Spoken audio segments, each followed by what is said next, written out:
YouTube. What's good, guys? Today's video is going to be on offensive stacks that you should be targeting in 2024. Yes, guys, now listen, this offensive stack is not necessarily going to be, the running back is not going to be involved, or even the wide receiver too. Because I believe sometimes you can actually stack running backs, wide receivers, and quarterbacks, and sometimes even a wide receiver too. So sometimes you can squeeze 4 guys, but that's another video. This video is going to be on a quarterback and wide receiver tandem that you should be stacking to play in your fantasy football 2024 redrafts. So guys, with no further ado, make sure you hit the like button and subscribe to this channel. I said what I said. Hit the like button, guys. So with no further ado, let's begin.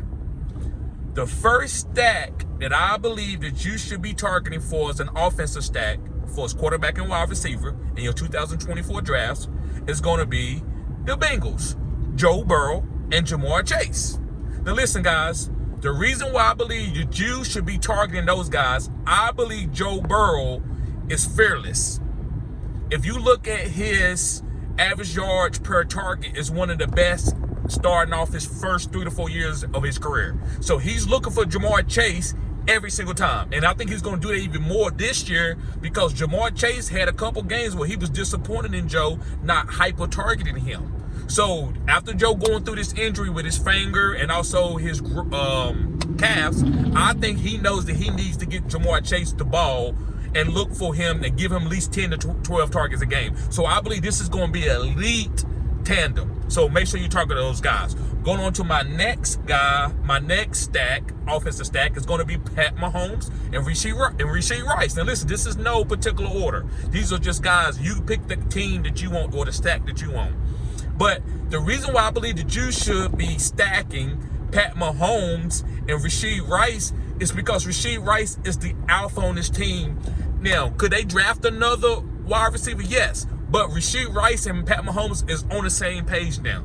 We've been seeing it in the playoffs. They no more. Rashee Rice is not a rookie anymore. Pat Mahomes is not trying to get accustomed with him anymore. They on the same page. So I believe Rashee Rice, no matter who is drafted, even if they draft a first-round wide receiver, is going to be an elite target getter on the Kansas City Chiefs, along with Travis Kelce if he don't retire, which I don't believe he's going to retire.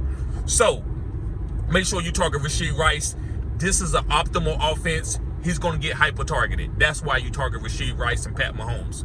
Moving on to my third wide receiver quarterback stack is going to be the Houston Texans. And it's C.J. Stroud and Nico Collins. Now listen, I told you I got a videos where I'm going to tell you where you can target C.J. Stroud, Nico Collins, and Tank Dell. But this video is going to be for C.J. Stroud and Nico Collins.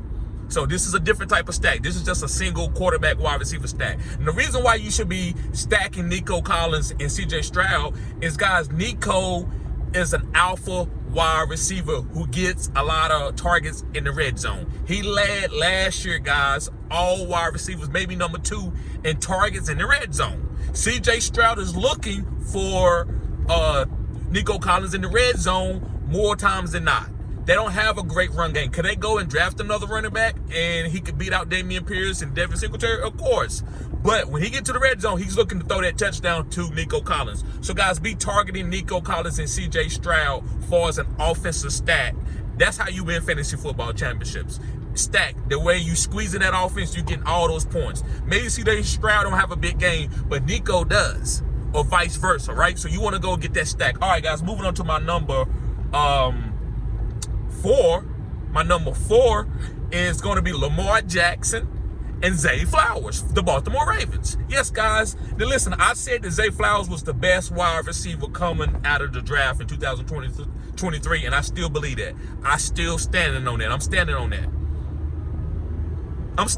And the reason why I believe that Zay Flowers was the best wide receiver, guys, he's so fast and quick.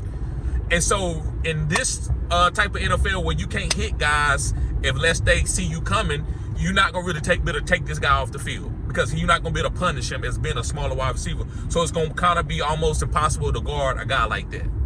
So when it comes to Zay Flowers, and I'm saying he was the best rookie, I stand on that business. I stand on business with that. So another reason why I believe that Zay Flowers and Lamar Jackson is going to be a great stack, Lamar is going to pass the ball more as he's evolving and getting older, he's going to pass the ball more than he does run the ball, right? And I'm not saying he's a running quarterback, but I'm saying that that skill set diminishes as you get older. So he's going to be having more targets. So Zay Flowers is going to benefit in this Todd Munskins offense. So guys, I'm getting that stat. Usually you would say Mark Andrews and Lamar. I'm actually going to Zay. Zay is going to take over as the #1 wide receiver or target getter on this team. All right, guys, let's move on to my number 5 stat, offensive stat. And it's going to be the Los Angeles Rams, Matthew Stafford and Puka Nacua. Not Cooper Kupp. Again, I think you can target all 3 of these guys. But right now, for this video, I'm going to say Matthew Stafford and Puka Nacua.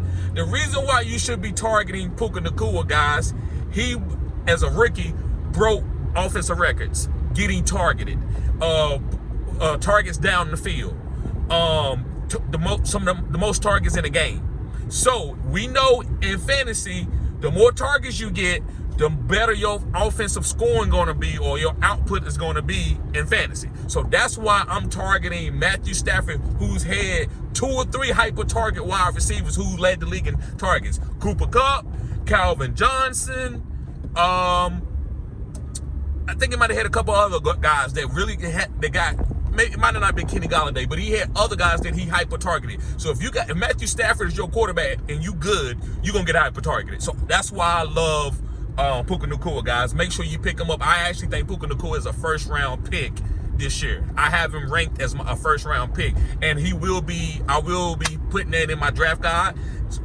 Tiers. I'm not gonna necessarily tell you who to draft, but I'm going to do tiers. First-round tiers for wide receivers, first-round tiers for running backs, and so on. So let's move on, guys, to my bonus.